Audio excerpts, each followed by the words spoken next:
Hey everyone, hope you're all doing well today. So today, with Season 11 around the corner and about 2 days away, I wanted to do a video giving my final thoughts on the item shop and the current state of items as well. I think they're in a good spot right now. I think there are going to be minor tweaks in the future in terms of balance, but I think everything is pretty much locked into where it's going to be across the board. And so, because this is such a huge change to the game, I wanted to just give my final thoughts and where every class is sitting as well as the item shop. So, looking at the item shop itself, the first thing jumps out that I'm very happy with is the utility tab on the left here. So, obviously we have the utility items as well as the boots separated out from other items to build. This, I think, is really good, and it's very helpful in terms of ease of access, basically, which I know Riot was going for. It is a bit underwhelming that the shop to sell items is down here instead of over here where it used to be. One issue that my friends and I have run into accidentally, especially when we're playing ARAM and we're clicking around, movement and everything, is that we've accidentally right-clicked a few times by accident, because the shop, if you mouse down here, it'll auto pop out, and we've right-click off to get a movement command, and then we accidentally sell something.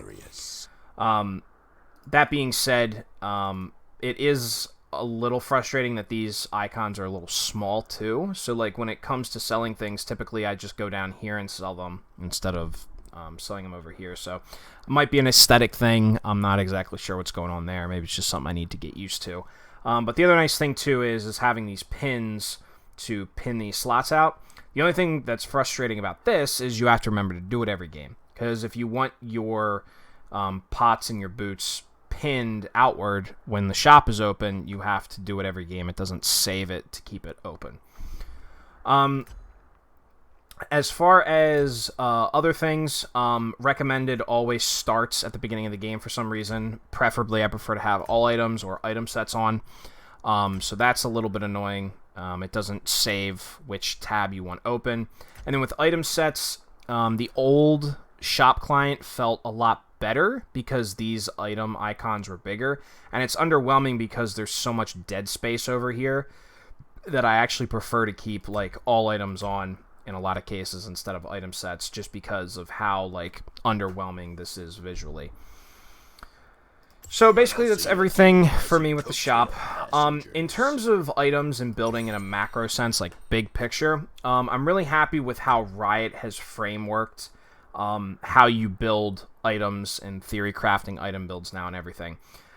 Because basically the formula for every game follows Mythic, Boots, and then 4 Legendaries without any exception, really. Maybe, depending on your matchup, you'll run a rush Executioner's Calling or Bramble Vest. So micro rushes, you could call them. But pretty much your build is always going to be Mythic, Boots, and then Legendary, Legendary, Legendary, Legendary in terms of how you build things. And I think that format is great for new players to learn item building better, as well as for middle and high MMR players to that. For them, or for us I should say, it just increases the speed of the game, because I know that my Mythic is first, so boom boom boom done, then Boots, boom boom boom done, and then on to my Legendaries. So that is just more of a speed thing that's nice for people who already do know how to play the game, and that helps out there as well. Now, as far as items from a micro standpoint, I'm going to go through every class and just kind of give my opinion on them. So, starting with fighters, I'm happy where fighters are sitting right now. The runes, or not the runes, the items aren't, the mythics aren't as diverse enough as I feel like Riot necessarily would want them to be. So, in the case of Darius, for example, Trinity Force would obviously be the go-to because of ramping damage, attack speed, and ability haste. But then something like Divine Sunderer, where he's in a tanky matchup, he doesn't get any attack speed, and the Spellblade is max health, which is great, but then he also loses gold value because of the Mythic passive. He can't benefit off of the hybrid penetration on the magic damage side. So it's kind of weird to me that, like, Riot wouldn't give something that's like a Sheen item like Divine Sunder or like some kind of like a little bit of attack speed, especially if they're going for build path diversity. Because in the case of Darius, for example, that's something he would necessarily suffer from without having as much attack speed, since he is about ability, auto, etc. So, I mean, that's just where that sits with the Mythics. I think they're in a good spot, but I do think they are a little clunky in that regards. As far as the Legendaries are concerned, all the Legendaries are in a very good spot, I will say. The two complaints I do have, I would have to say, would be Wit's End and Maw of Malmortius. Simply because they got rid of the healing on them. Which I kind of understand. Like, Wit's End gives attack. Like, they traded the healing for the attack damage. And then Maul is 200 plus 20% of your health as a magic damage shield. But, like, they got rid of the healing on both of them. So, like, I don't necessarily understand. Like, with the exception of Warwick on Wit's End, I really don't understand, like, why you would build either of these items, like, in any given situation, when you can get the Armor Shred from Black Cleaver, the Omnivamp, and the AoE from Hydra, even on Cerelia's Grudge, which replaced Frozen Mallet. Like, this is so, like, these three items are so much better than, like, these two in almost any given situation, just for the fact that this shield, the lifeline doesn't give healing or vamp anymore, and then the healing on the magic damage from Wit's End doesn't give healing anymore. So just the fact that that's gone on those, I feel like was a huge, like, nerf that makes everything else outweigh it. So getting over to Marksman, I will say that my three roles are top, mid, and jungle, so I don't play Marksman really outside of ARAM. Marksman feels pretty good. I like what they did with the Ginsu's change and the fact that it converts crit damage into all on hit damage, which is good if you're going against tank teams versus squish teams. And I think Riot really delivered for ADCs in terms of build pathing and situational building, depending on which team comp you verse. I will say that the Collector is probably one of the items I'm the most, like, I don't know. Like, I have mixed feelings about this item, just because it's like, just the fact that, like, below 5% health executes every champion that you deal damage to. It just, I don't know. Back in the day when, like, you'd watch Vayne montages and stuff, it'd be like they'd get down to 1 health and then they'd start like hyper healing, and now I feel like the Collector kind of eliminates that. Even though that the stat itself is kind of cool. So that's just kind of where I sit with that. Otherwise, everything else with ADCs, even the situational mythic items, where it's like, okay, Kraken Slayer is great against tank teams, even against squishy teams too, but then, like, Gale Force gives the dash, and then Immortal Shieldbow gives the extra lifesteal. So, like, I feel like for ADCs, even though it does take a minute for them to ramp up, I feel like they're in a decent spot as well with these items. Assassins, I would have to say, are the first class of these 6 that feel a little bit underwhelming in my opinion.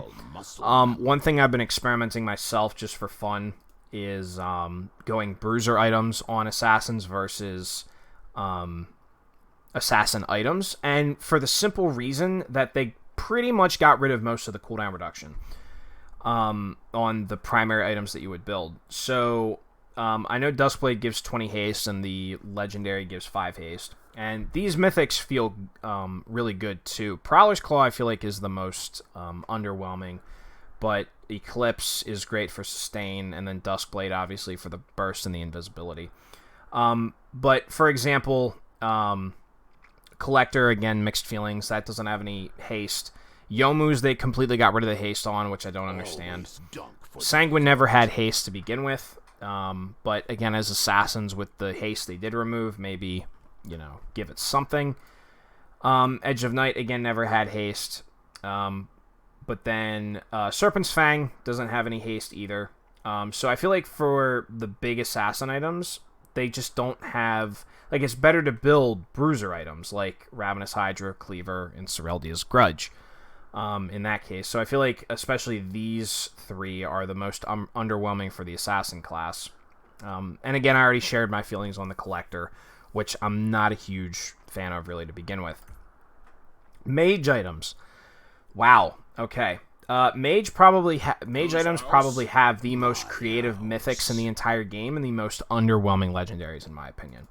I do think they are suffering the most, especially since both their damage and their haste got nerfed.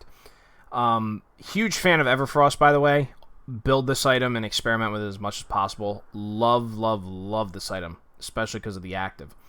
But what I will say is that I think the biggest thing with mages that is gating them right now is that the big items that they build are lacking haste, and all of the haste got shoehorned into Cosmic Drive. So Lichbane and Gnasher's Tooth both had their ability haste removed, which again, I don't understand at all. What the ref doesn't see 20 haste removed on Gnasher's Tooth and 10 haste removed on Lichbane. I feel like if they wanted to help mages out, give haste on Archangel Staff because the other tier item Manamune gets it. Give haste to Lichbane and give haste back to Gnasher's Tooth, and maybe put 10 haste onto Horizon's Focus. That might overstat it a little bit, but it's just the fact that all of the underwhelming items, with the exception of Morello's, which, because it's a Grievous Wound item, that one I don't think needs haste. Zonya's, Banshee's Veil, and Void Staff, all of those are kind of the lower hitting items, although that magic penetration is pretty good. 10 haste and 10 haste. So if you build that takes up 2 item slots when you could be building Cosmic Drive, Rabadons, Horizons, Demon. These items obviously take way bigger precedent. But the haste just isn't there. So it feels like you're trading defensive stats and haste for bigger items that do less, I guess. Or they do more, but you have less opportunities to use them with less haste on your abilities. So that's what I wanted to say. Supports, or no, what are we at? Oh, we're at tanks. Tanks, by far, I would probably say are up there with fighters and ADCs in terms of who benefited from the item changes. Sunfire, obviously dominating the meta right now. And I think tanks are in a good spot. I think their damage does need to be ratcheted back slightly on Sunfire, just because even I was playing Pantheon earlier against a Shen, and I was an item and a half up over him, and he only had Boots and Sunfire, and he was beating me with just those 2 items versus my Boots, Gore Drinker, and Ravenous Hydra. He was beating me with just that 2 item combo. So stat wise, I think that could use a slight nerf. But then with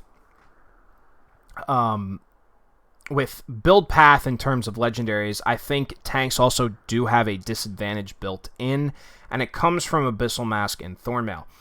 These 2 items comboed together are probably the most broken combo for tanks in the game, because Abyssal Mask is now a flat damage increase from immobilizations for everybody. They removed they reworked it so it was increase of all damage, not just magic damage. And then Thornmail, obviously the Grievous Wounds got up to 3 seconds, and then the immobilization increases the Grievous Wounds to 60%. So on tanks, it's usually Boots Mythic and then those 2, which shoehorns you into only having 2 more legendaries, which most likely is probably Spirit Visage and Gargoyle Stoneplate.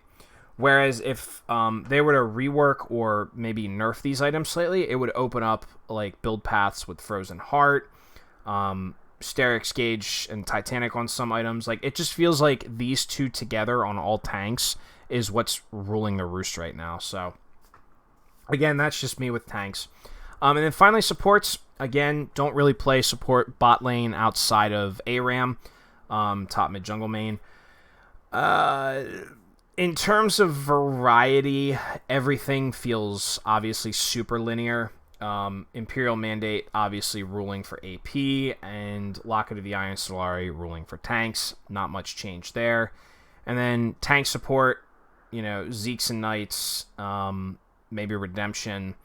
And then for mages, obviously Mikhail's Ardent, Staff of Flowing Water, Mage's Chemtech Purifier. Like, it's all very straightforward for support. So maybe they could have put some more effort, but I understand that season 6 through 8 was also like a very support dominant time that people weren't necessarily a fan of. So anyway, guys, that's my final thoughts on all of the items going into Season 11. I am super happy with where we're at and where the season could go. And so I'm just excited to see what the future holds. Anyway, thank you very much for watching, and as always, guys, we'll see each other again tomorrow. Have a wonderful day.